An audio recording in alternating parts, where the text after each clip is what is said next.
Green, and you're watching Dante's Boxing Nation. Boxing Nation.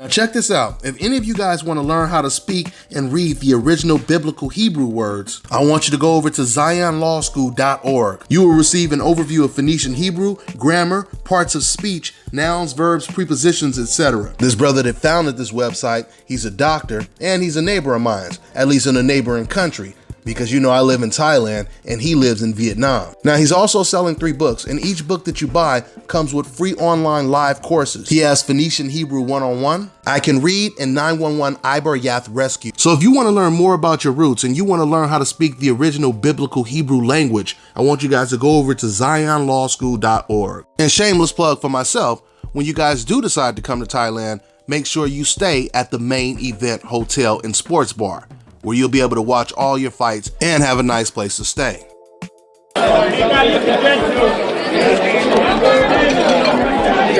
Tito Garcia, BoxingSocialist.com. What's up? All right. What can you tell me about Tyson Fury's antics in the ring tonight, running around? You were talking to him a lot. What were you telling him? Well, I warned him several times. I took a point, and in my 24 years as a pro referee, he's one of the dirtiest fighters I've ever had. That's your quote right now? Tyson Fury is one of the dirtiest fighters you've ever seen in your 24 years as a pro. What were you saying to his corner? I saw you arguing with his corner all night. It got pretty heated. Arguing with him. What happened was the corner man came to me and said that he thought that I was favoring Cunningham because he says, "What's my problem?" I said, "No, you know." Well, you guys were arguing pretty hard throughout the fight. No, we weren't arguing. We just were doing a little discussion. What about the point you took away? Oh, the point I took away was for numerous violations: elbow, headbutting, shoulder. So again, that's your quote. Tyson Fury is the dirtiest fighter you've ever seen in the history of your 24 career. Of the fights that I've had. That fights that you've had. And I had Andrew Glotta 3 times. Quote that. Dante's Boxing Nation, what's going on, guys? What do I keep telling you? Where there's smoke, there's fire. And every day is getting hotter and hotter up in here for Tyson Fury. So shout out to Tito Garcia. Rest in peace. He actually passed away a couple years ago. He was the one that conducted that interview with veteran referee Eddie Cotton. That was for the Steve Cunningham fight. A fight where Tyson Fury was fighting against a cruiserweight who moved up to heavyweight. And you heard Eddie Cotton say he's one of the dirtiest fighters that I've ever reffed in the 24 years that I've been doing this. And if you paid attention to what he said at the end, he ranks Tyson Fury higher than Andrew Golota in terms of being the dirtiest fighter he's ever reffed. And for those of you guys who aren't too familiar with Andrew Golota, another dirty fighter, he was notoriously known for fighting Riddick Bowe twice and getting DQ'd for constantly hitting Riddick Bowe with intentional low blows. You know, this is crazy because we often hear a fighter's opponent say something like this: "Oh, he was the dirtiest guy I've ever faced." How often do you guys hear a referee say that about a fighter? And on top of all of that, Tyson Fury, he outweighed Steve Cunningham by 44 pounds. So it would make you think if anybody had to cheat, it would be the guy with the disadvantages, the much smaller guy, not the much bigger guy, right? Now, before I continue, I got to show some love to my sponsors because they're the reason why I can continue to pump out these videos as consistently as I do. So let's go ahead and get into it. I want to shout out my man Rodriguez Jackson. He's an author. He has 3 books on Amazon right now. And he has a little something for everybody because one of the books is for kids. He has Poetic Drama, Poetry Stew, and Kids Magic. So if you guys are readers and you're looking for some new good stuff to read, go ahead, go to Amazon, pick up one of these books. It's always good to support a brother that's doing something positive. So I'll go ahead and put the Amazon link in the description box. So this is really culminating into a bad situation for Tyson Fury right now, guys. I mean, you have 2 referees. One referee calls Tyson Fury one of the dirtiest fighters he's ever ref. And then you have referee Mark McDonald, who caught Tyson Fury wearing a glove that had to be replaced before the fight started, to where it actually delayed the fight because there was a split in the glove. Now, this completely debunks everyone trying to defend Tyson Fury, saying, well, hey man, that's BS that something was wrong with his gloves in the Wilder fight, because they inspect your gloves before you even get to the ring. So how is it possible Tyson Fury, he managed to get to the ring with these suspect gloves that Mark McDonald caught? I mean, you can't explain that. That's like going to a bank and telling your friend, it's impossible to rob this bank. I mean, look, they have bulletproof glasses, they have security guards everywhere, so there's no way you could rob this bank. You see how silly that sounds? Boxing has always been one of those sports with one of the most laid-back safety rules. That's why so many boxers have been caught cheating, but not by officials.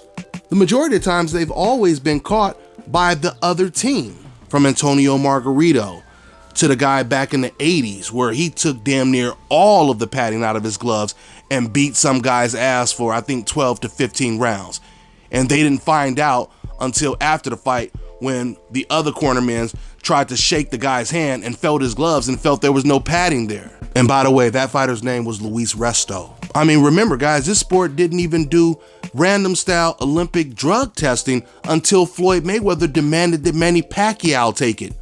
When Manny Pacquiao, of course, declined, turned down the biggest payday he would ever make in a 50-50 split because he didn't want to do random style drug testing. And guys, I'm gonna tell you right now, when Manny Pacquiao turned down that fight because he didn't want to do Olympic style drug testing, that opened everyone's eyes. That made everyone in the boxing world say, oh wow, we need to really start doing this drug testing, because there are really some fighters out there that are juicing.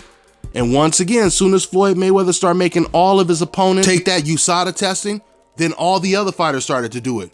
And next thing you know, fighters were getting caught left and right, left and right. That would have never happened if Floyd Mayweather never implemented it in the negotiations with Manny Pacquiao. So if this was a case against Tyson Fury, you would have a lot of witnesses on that witness stand. You would have 2 referees. You would have a former sparring partner who claims that Tyson Fury took padding out of his gloves when they sparred against each other. And then you'll have a 70-year-old farmer who claims that Tyson Fury's team offered him 20,000 pounds to lie about selling them some bad meat that coincidentally had steroids in it. And that was the reason why Tyson Fury failed his PED test. So there's a lot of evidence against Tyson Fury, but there's one powerful weapon that Tyson still has, and that's his hope insurance. We'll see if it covers all the damages. You know, I'll close out with saying this. It's funny to me, once again, you look at the comment section, you'll see these racist fans. Once again, these are not, the majority of them are not UK fans. They're in the States. And they'll be like, oh, you black bastards are just mad that the white man won, etc., etc., etc. Remember, guys, some of the first people to come out and report this news were white guys, right? And I want to make a correction, because I told you that there was a white guy from Canada named Toronto Peace Melray. But it turned out to be a little bit of confusion, because I was telling you guys this guy was white from Canada. It turns out he's black, but he uploaded a video where a white guy was doing commentary pointing out Tyson Fury's floppy gloves. But because I had never watched the Toronto guy's channel, I automatically assumed that was his voice, because once again, that was the link that was sent to me. So I'm gonna go ahead and jump into another ad, and I'll be right back with you guys. Now, before I get started, I want to tell you guys about this great book named Growing Pains by author Audrey P.A. The story is about a woman that goes through some extreme trials and tribulations at the hands of many male counterparts, and how she became stronger and determined to change her life for the better. So go ahead and support this up-and-coming author Audrey P.A. by going over to Amazon.com and picking up yourself a copy of Growing Pains. I'll put the link in the description box. Once again, it's crazy when you look at the divide in America compared to the UK. I'm not saying racism doesn't exist in the UK, because obviously it does. But once again, when we're talking boxing, for whatever reason, the UK fans, they all come together. I notice in the comment section, whenever a UK fan is disagreeing with me And of course, he's going to defend Tyson Fury. That's understandable. But when they do defend Tyson Fury, they'll say, oh, you Yanks, you Americans or something else, you know, you guys are looking for an excuse or whatever. It's expected for them to ride for their country, be loyal to their countrymen no matter what happens. Go down with the ship, right? But what I notice is the fans in America, they'll just come out and say, oh, you black bastards, you blacks this, you blacks that. I don't even hear that from UK fans in the comment section. They look at us as a country, but the people within the country, they divide us by saying you black bastards this and you black bastards that. It shows you that there is no type of unity in this country when it comes to the racial divide, which is what makes this country so racist. Something else I noticed from some of the fans defending Tyson, every once in a while they'll say, well, you guys are only pointing this out because Tyson Fury, he actually won the fight. Now, when you hear them say something like that, it sounds like even they're acknowledging that Tyson Fury, he cheated in this fight. But they're basically saying because he has his hope insurance, we don't care that he cheated. As long as he won, that's all that matters to us. Something else I want to say in response to the fans saying that we're only saying something because Deontay Wilder got caught. That's not true, because a lot of times people get caught at different times. It just depends on who catches them and when. Once again, Antonio Margarito, he was the favorite to beat Shane Mosley. He got caught before the fight, right? And Luis Resto, who I talked about, he got caught right after the fight. This wasn't planned. This was just a cornerman shaking his hands and finding out the guy had no padding in his glove. So at the end of the day, if a person cheated, it doesn't matter why someone reported that he cheated. That's no different than you committing a crime and one of your friends snitch on you, you get in trouble, and your defense is, well, you know, the only reason he snitched on me is because I didn't give him as much money as he wanted out of the heist.